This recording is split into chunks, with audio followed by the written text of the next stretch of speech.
Hey, this is Azrael Lawless. Once again, you've fallen into Vella here on YouTube. What is Vella? It's a place where we talk about all things to do with the exciting new platform from Amazon called Kindle Vella. It's a place where you can consume your reading like you do television, one episode at a time. You can decide to either binge on stories that are already complete or follow those that are being unfolding right there in front of you. So it's pretty exciting. And what we do out here on Vella is I'm going to read you some stories, one episode or almost an episode of a Kindle Vella story every day at least. And today we have The Harvester, and it is by author Melba Moon.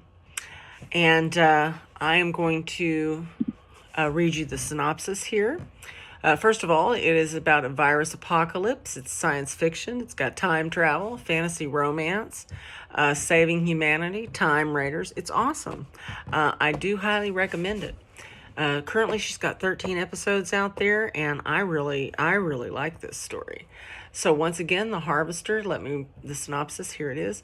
How do you save humanity when humanity is set on destroying itself and has succeeded for the most part?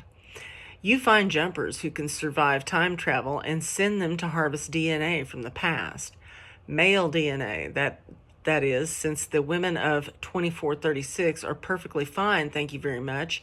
The only qualification for the male is no progeny. The DNA strain ends with this specimen. Easy until Jade harvests the wrong specimen. Then all bets are off. All right then. So that scares me. The whole DNA thing scares me. What's going on with that? I don't even know. We're going to go ahead and start with episode 1, The Harvester. Jandel Lab, Province 3, Atlanta, June 5th, 2436. I won't do it. Sable turned toward her boss. Her eyes narrowed. Her lips thinned into a firm line. You must. This is the best specimen we've isolated. With this DNA, we can reprogram the entire Arabian sect, Dr. Jandel Hayden insisted as she flipped through the stack of papers on her desk. Sable pushed a fine bone hand through her shoulder-length glossy black hair. Yes, and import his sick, fanatical mind 400 years into the future. Do you really think he'll thank you for depriving him of his 72 virgins? He'll have a better chance at virgins here than in hell. Sable paced the lab. Find another one or send someone else. I won't make this jump. The machine is calibrated for you. We'll lose a whole rotation if we change Harvester now. Change the target or get another Harvester. She closed her eyes and began counting backward from 100. She stopped at 63 and opened her eyes.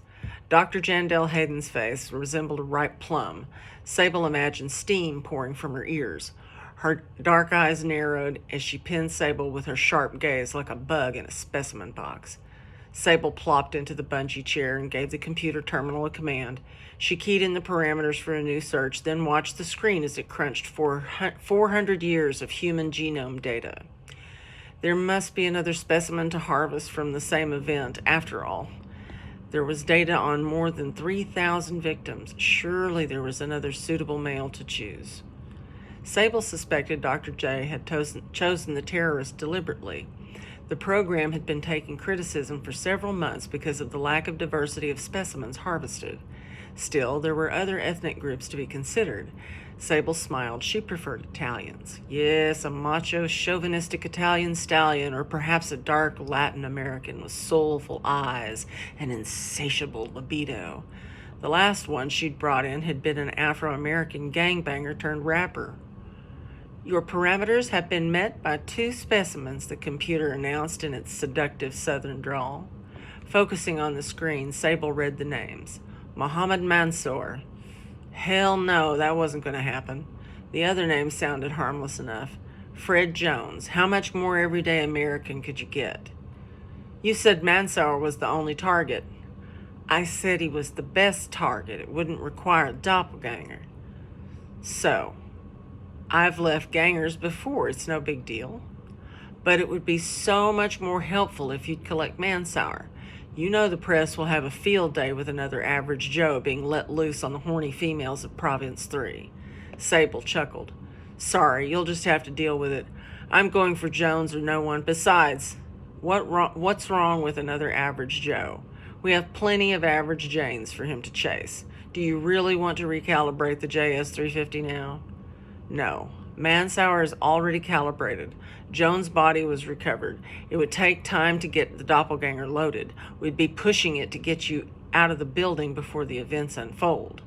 You just get me in there at the right time. I'll tag the specimen and he'll bounce forward so quick his head'll spin. No detours like last time. We're playing this one so close to the event that you only have a few seconds to jump. Mansour is your target. He is your assignment. Your only assignment. Understand? In and out. Dr. J narrowed her eyes. What would I want to hang around to see what happens? If I stayed, I'd wind up like all the other people. Ash like all the other people. Sorry, that last sentence got me there. Okay. So also on Kindle Vella, you can read notes, personal notes from the authors of these stories, which I find to be a wonderful addition to my reading. Okay, so a note from the author on this episode. Time travel has long been one of my favorite topics. What if it were possible? Where would you go? Follow along as Sable travels to the past seeking to save the future. If you enjoy this story, I hope you will give it a thumbs up and leave a review. You can find me on Facebook or Twitter. I love to hear from readers. Look for MJ Flournoy on Facebook. Yeah, ask me why I used MJ instead of Melba. All right. Well, thanks so much for listening. I hope you enjoyed it. And that was, once again, The Harvester, Episode 1, Part 1, by, here we go, by Melba Moon.